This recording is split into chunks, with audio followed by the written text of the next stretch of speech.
So, hello mga kaibon. So, nandito tayo sa aking aviary ngayon.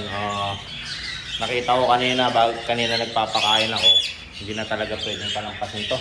So, mag-harvest na tayo kasi yung iba bumaba na. Yung mga nasa nest box bumaba na sa baba. Tapos yung naunang mga napisa noon, nagpangabot na sila. So, kailangan na nating i-harvest. Ganon din yung iba. So, yan, ipapakita ko sa inyo mga kaibon. Gagaya nito, may dalawa na dito ulit. May dalawa na, may nakababa na. Meron ng bagong pisa na naman. So, nakapisa na naman sila, oh. Hindi na natin pwedeng patagalin yan. So, harvest na natin sila mga kaibon. So, ayan. Ganun din dito. So, nakababa na yung apat. Then, na natin dito. May nakapisa na naman, no? Kaya no, malalaki na pala. So, kailangan na nating harvest sila. Yung mga nasa baba, oh. Nakababa pa lang yan, mga kaibon. So, ayan. Tirahin na natin para kunin na natin. Ganon din yung nasa taas mga kaibon. So, ayan, kung nakikita nyo, yung mga CCU na nandyan, meron pa rito. So, hindi na talaga pwede. So, ayan, kunin natin. So, ayan, malalaki na pala. So, kailangan na nating harvest yan mga kaibon. So, ayos na natin. Samahan nyo ako mag-harvest. Kung meron din sa taas yan. Meron din sa taas. Yan, kung nakikita nyo, meron din dyan sa taas. So, may mga sisiw. Tapos, may rin. May nakay. So, ito. Ayun na natin. Mahin natin. Naka-prepare naman na yung mga dito. Naka-prepare na yung mga paglalagyan natin na carrier. So, ito na sila. So, lalagyan na lang natin yan mga kaibon.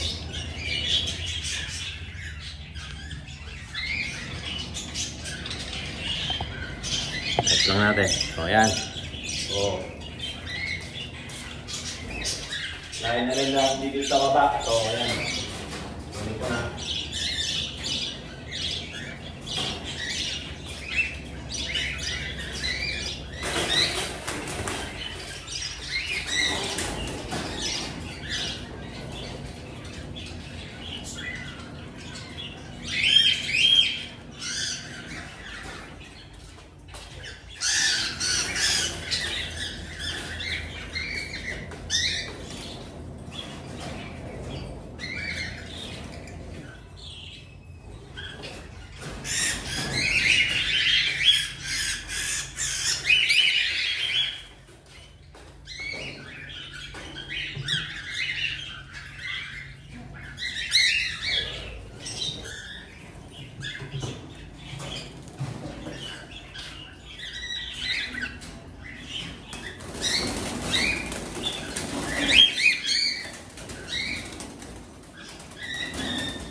So, ulitin natin yung nasa taas. Papakita ko rin sa inyo.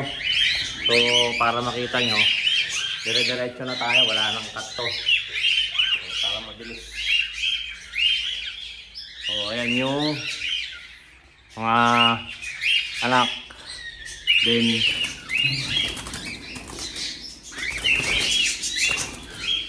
tingnan natin dito sa taas.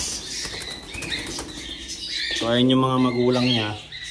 Dalawa yan. Tapos may issue na naman, oh. Pakita ko sa inyo. Yan, may issue na naman. So, ayan mga kaibon.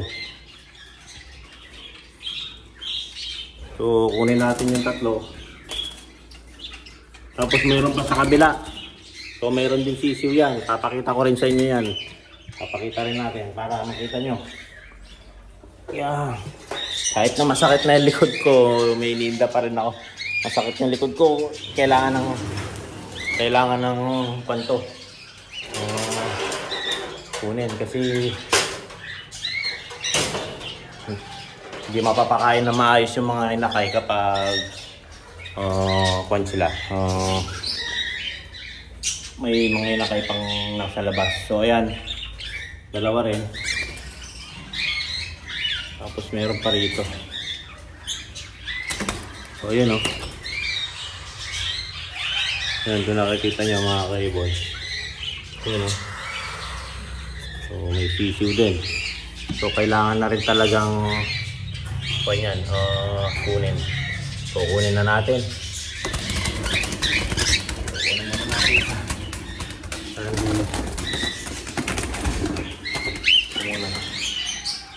Bababa ko ulit mamaya yung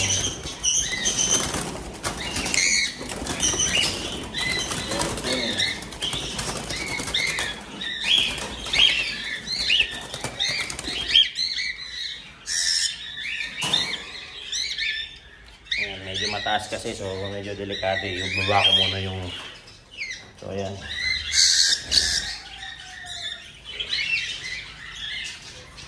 Lagay ko muna rito.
So ayan mga kaibon, so lipat naman tayo dito sa kabila. So lipat lang muna natin para makita nyo. So ayan.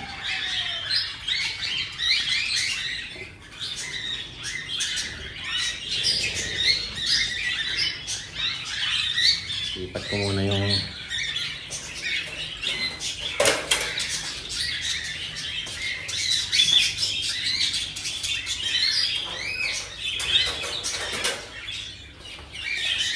ayan, i-touch muna natin.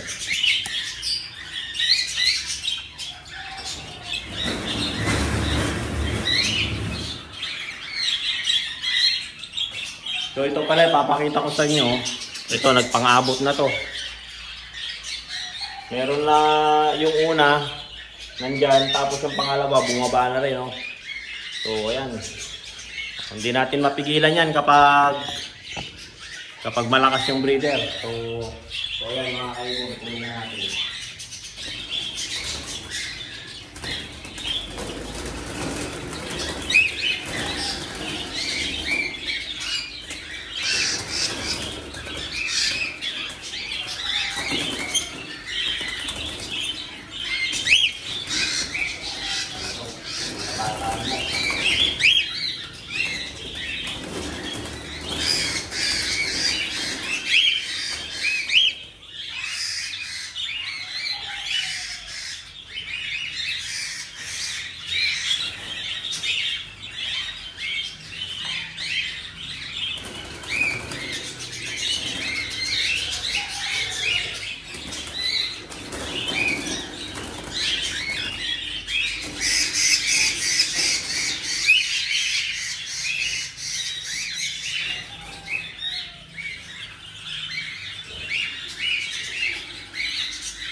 pa rito. Lipat natin. So, kunin pa natin yung dalawa. Meron pang dalawa.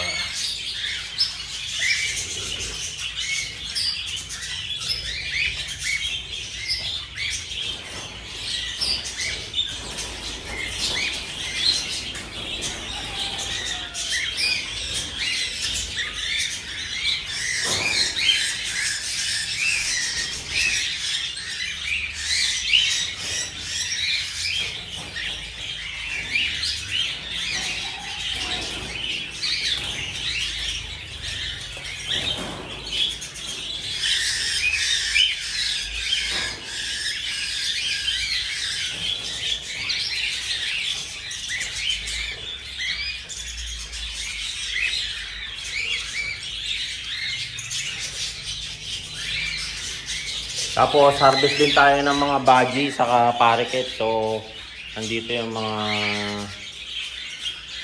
parakeet saka budgie. So ito yung mga budgie natin. So pakita ko sa yung sample. So ayan. Mga big size din sila. Euro lime sila, kaso lang mga kaibon, hindi sila puro. So, pero sa mga size, hindi sila pauhuli. So, ayan. Kunin na natin.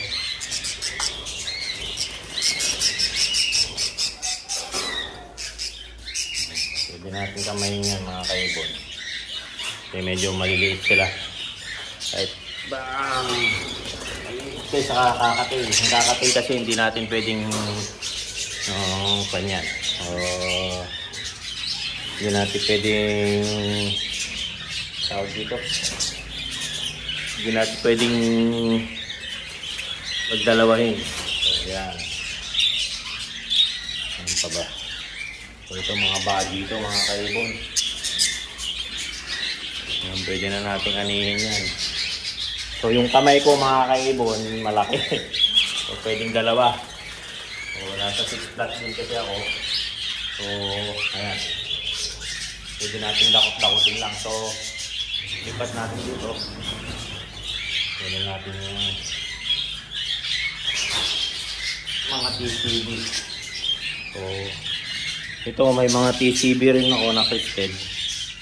Na trail back line. So, ito lang sila. Lipat natin dito.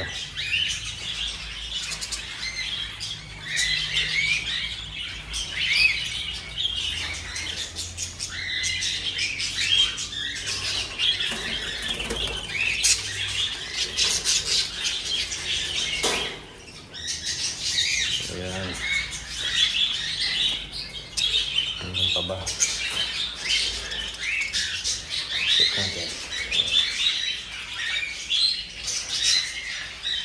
So ayan mga kaibon. So nakuha na natin lahat. Yung dapat anihin o harvest itong unang harvest natin itong 2025. So ayan, i-countdown natin mga kaibon ha. Countdown natin. So ayan mga kaibon. So, dito, isang saddleback na palo, isang heavy pied na palo, parang saddleback na rin yan mga kaibon. Then, isang pearl pied na heavy pied line, palo din siya. Then, isang clear pied. So, mga kaibon, clear pied siya. So, ayan mga kaibon. Tapos, clear pied palo siya. Then ito, heavy pied palo, parang saddleback na rin siya yung marking niya. So kung nakikita nyo. So ayan mga kaibon. So itong pangalawa naman, na katabi, isang split na heavy pied, split palo. Tapos isang pearl pied na split palo din, heavy pied line, saka isang heavy pied ulit. So ayan mga kaibon. Split palo din yan. Tapos yung tatlo, isang pied na single factor na palo, saka itong dalawa, puro din to isang single factor na palo, saka ito single factor din. So ayan, makikita natin yung markings pero kita na yan. Pag malayo kasi hindi kita. Then dito naman, ito double factor na follow, pastel. Then yung isa single factor na white face. So ito, follow din yan mga kaibon. Tapos itong isa, makita natin. Kasi itong saddle back pearl na to, kung din yan, split follow din yan. Yan mga kaibon. Then, itong mga crested na TCB, ayan, may bio siya, may sky blue. Yan, mga bagong ani lang yan. Mga crested sila mga kaibon. So, marami akong stock niyan. Nandun sa flight, ayun kung nakikita nyo, nasa flight yung mga stock ko dyan, mga TCB mas matured yun. Tapos ito, mga budgie na Euroline mga kaibon. So, ayan o. Mga Euroline yan. Mga pied, yellow face na pied na bio, saka di ko alam masyado, di ko siya ako masyado dyan. Basta mga pied dyan na yellow, saka blue series. Tapos mga TCB rin na budgie na yellow face, saka isang crimino. So, ayan mga kaibon. So, ayan lahat yung ating na-harvest. Bilangin natin muna mga kaibon. So, 2, 4, 5, 5. Tapos dito 6, 11 plus 3, 14. So ayan mga kaibon, 14 yung na-harvest natin kakatail. Ilang palo ba yan? 1, 2, 3, 2, 4, 5, 8. 10 palo. Tama ba? 10 palo ba? Oo, 10 palo. Mga heavy pipe, saka single factor, saka double factor na palo, saka split na 4 na heavy pipe, saka isang pearl pipe na heavy pipe line. Tapos mga heavy pipe na split palo na. So ayan mga kaibon. Tapos 5 TCB na crested. Then 6 na budgie, 3 pied, 2 TCB, saka isang crimino. So ayan mga kaibon. So maraming salamat at nasamahan nyo ako dito sa aking pag-harvest itong 2025. So ayan mga kaibon, don't forget to subscribe my YouTube channel, Warren Palakpak Kaibon, at ang aking Facebook page, Warren Palakpak Kaibon, at ang aking Facebook, maraming nalilito, Warren Palakpak Mr. Tigasin. Yan ang hanapin ng mga kaibon. May profile ako dyan na kakatail. So ayan mga kaibon. So ayan, maraming salamat. Hanggang sa muli. Paalam mga kaibon.